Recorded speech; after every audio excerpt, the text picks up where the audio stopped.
Assalamualaikum warahmatullahi wabarakatuh. Di sini kita akan mempelajari tentang sel.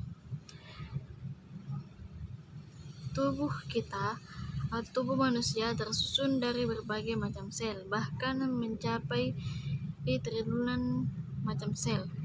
Sel adalah unit fungsional terkecil dari tubuh manusia yang berperan sebagai penyusun berbagai jaringan dan organ tubuh manusia.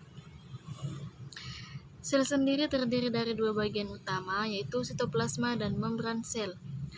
Membran sel berfungsi untuk membatasi sel dari lingkungan sekitarnya, dan sitoplasma yaitu tersusun dari sitosol yang berbentuk seperti gel dan organel sel yang berada dalam sitosol. Organel sel ini berfungsi untuk memastikan sel melakukan fungsinya dengan optimal. Sel dan organel sel ini dapat diartikan sebagai atau dapat diimajinasikan seperti kota. Nah, untuk memasuki sel, pertama-tama kita melewati yang namanya membran sel. Nah, membran sel inilah yang dimaksud dengan membran sel. Membran sel ini terdiri dari lipid lapis ganda yang berfungsi untuk membatasi lingkungan intraseluler atau lingkungan ekstraseluler. Nah, membran sel juga berperan dalam regulasi transport keluar masuknya sel. Setelah masuk ke dalam sel, kita menuju ke nukleus. Nah, nukleus inilah yang berwarna ungu. Nah, nukleus merupakan organel sel yang berfungsi menyimpan informasi genetik, yaitu DNA, dalam bentuk kromosom. Nah, kromosom itu yang ini. Pada nukleus terdiri dari nukleus, membran nukleus, dan pori-pori nukleus. Proses transkripsi pada nukleus yaitu DNA ke mRNA, kemudian mRNA ditransfer keluar dari nukleus ke retikulum endoplasma melalui poros nukleus. Selanjutnya kita beralih ke ribosom.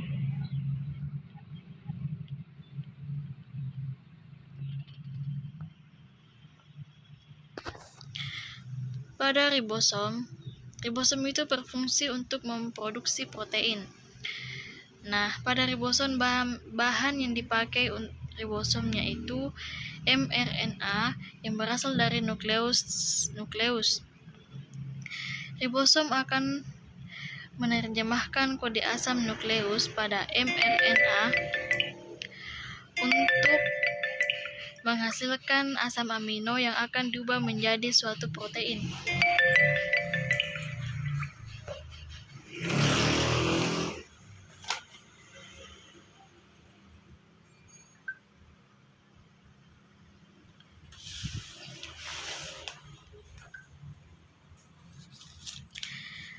Pada ribosom ada dua macam ribosom, yaitu ribosom yang terikat dengan retikulum endoplasma dan ribosom yang tidak terikat dengan endoplasma atau retikulum bebas.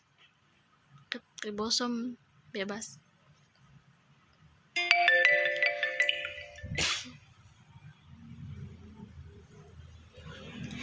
Pada ribosom bebas itu berfungsi untuk mensintesis protein yang akan dipergunakan di dalam sel. Sedangkan retikulum yang terikat endoplasma itu berfungsi untuk mensintesis protein yang akan disintegrasikan keluar sel maupun protein yang akan diintegrasikan ke dalam membran sel. Setelah ribosom, kita menuju ke retikulum endoplasma.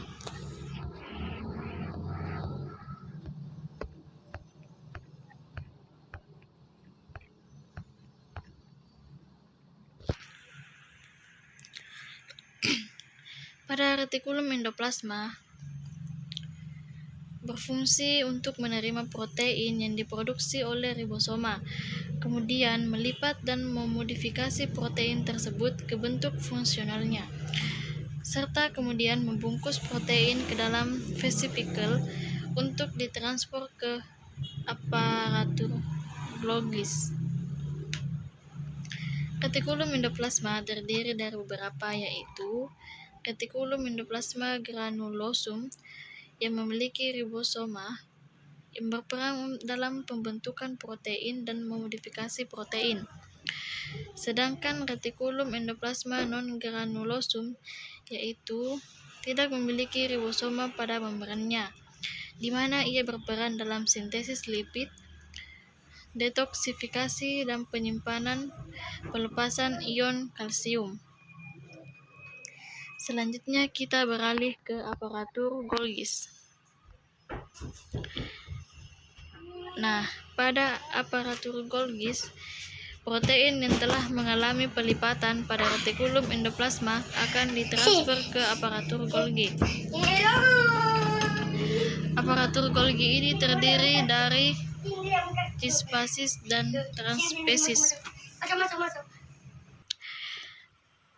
Pada aparatur Golgi ini terdiri dari cispasis dan transpesis.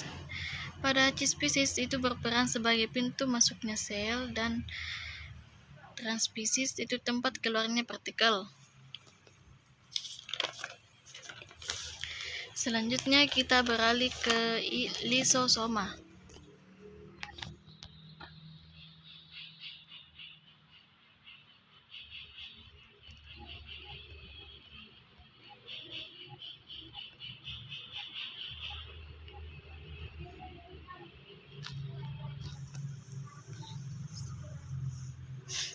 Nah, pada lisosoma itu berperan sebagai tempat daur ulang sel.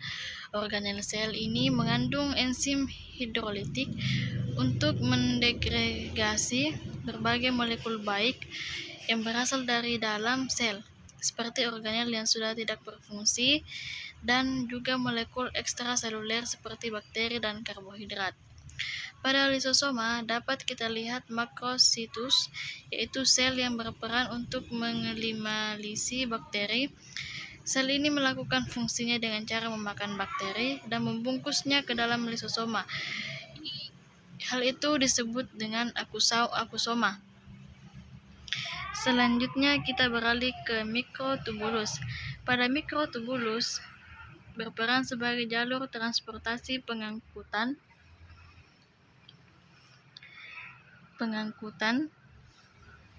molekul, vesikel, atau pergerakan organel dari satu lokasi ke lokasi yang lain di dalam sel. Mikrotubulus ini berbentuk dari polimerisasi dan tubulin yang dapat didepolimerisasi. Selanjutnya kita beralih ke mitokondria. Nah, pada mitokondria itu berfungsi sebagai pembangkit energi. Mitokondria berfungsi menghasilkan energi dan dalam bentuk ATP yang akan menjadi sumber energi bagi sel dalam melakukan berbagai fungsinya.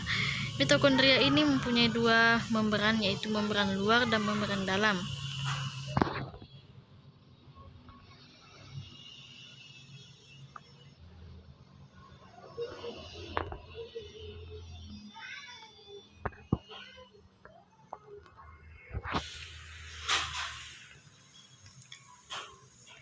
Pada bagian dalam mitokondria terdapat matriks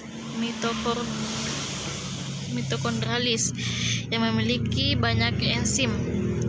Nah, pada respirasi seluler terjadi proses glikolisis, kemudian terjadinya proses siklus Krebs, dan terakhir terjadi fosforilasi oksidatif. Sekian